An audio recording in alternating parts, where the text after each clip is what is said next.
Steve, we had a conversation with a group of young people in the mayor about 2 weeks ago, and I remember in that conversation you talking about participation. You mentioned, as Joe just mentioned, you talked about voting.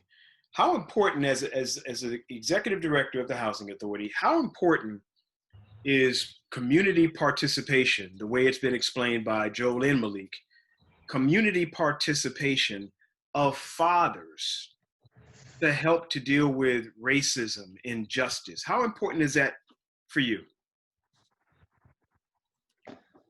Well, it's very important. The father is a representative of a family, if not seen as the leader of a family, along with the mother, of course. So he needs to be heard from, whether it's boisterous or not, even if it's just by his presence, he needs to be heard from, and he needs to be known in the family and to the family, and be available to answer questions. Doesn't have to necessarily be the advice giver all the time. We've all been cut down in the middle of some of our diatribes, but just to field the questions, allow the younger people to express their curiosities, and then, in my opinion, answer them with no judgment and with sensitivity, and open the door for yourself to lead by example as a fair, honest person that, to be that type of thing for them, that young people in your family in general, to emulate. Be rock solid, be like a foundation. Don't bring baggage to the equation. Ricky, when you were talking earlier about being a father figure, I know that there's probably some things, as Steve just got through saying, some qualities that should be consistent in fatherhood, no matter what the time. But as one who has served as a father figure, are there particular characteristics, behaviors that a father needs to exhibit in this current state of racial consideration and justice? Absolutely. You have to be a good listener. You have to be able to teach someone how to solve a problem and be able to solve it just in case. You have to set the example, and you have to be consistent. Consistency means everything to a young person, and you have to set the tone for what is expected. As fathers, period, all of us are the first line of defense when it comes to the example that we set for our children. For my daughter, I'm the first example of what a man is supposed to do, what he's supposed to say, how he's supposed to carry himself. And I can't ask someone to do something that I myself am not doing. So you have to lead by example. You have to be a good listener. You have to be able to solve problems, and you have to be consistent. Without consistency, you can lose all ground. Joe, the thing that you spoke to that I can really relate to, man, is when it comes to helping sons and even daughters. I've got sons and daughters who are out here involved with different rallies, demonstrations. How do you help them to remain committed to standing their ground without overstepping their bounds, without blaming everybody, without making it, as some people say, worse than it has to be? Because I think we have to stand for what we stand for. Mm-hmm. And sometimes when you've been bound up for so long and you start to speak your mind, you might, I know I did this a couple times with my mother, my father, my grandmother.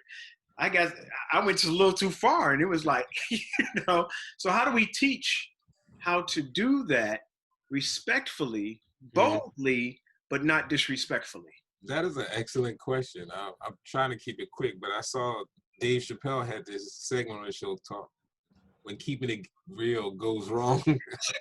He was. That's how I think about sometimes. It's like a lot of times I see us and I'm like, you didn't have to go that far, just a parking ticket. I try to get my mentees, my sons, my daughter to focus, to have some type of goal though. Sometimes when we get out there, we're not sure what the goal is. When you're just marching to march, that's not good. If you're marching to change something on campus, try to focus on at least 2 or 3 goals and keep them simple.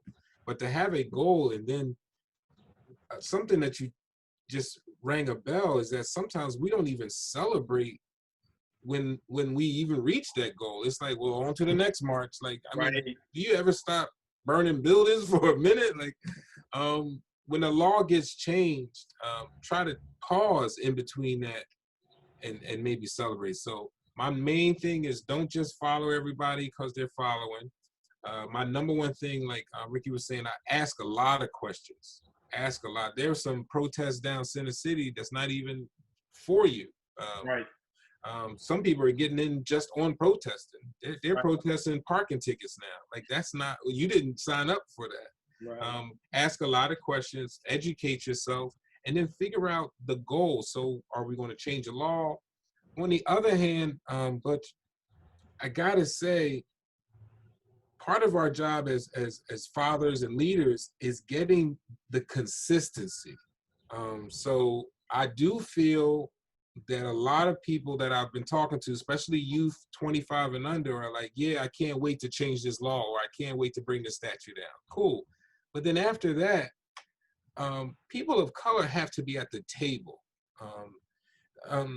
The Housing Authority has a board made up of advisory committees that they ask tenants questions. You have to show up. You have to come and answer these questions. You have to be a part of change. People are inviting you to these tables. So after all the smoke and the building is done, what have you signed up for? What committee are you on? Like, where are you at, later on? So Steve, I want to begin to wrap this up, and I want to say thank you to the 3 men that joined us, the 3 fathers that joined us. Any final words here, Steve? My final word would be the one you just hit on. I heard this theme throughout of consistency. I think Ricky first mentioned it. Shoot for that. Be that solid rock of consistency in your family, particularly for your kids. He used the word listen. Be a listener first, a talker second.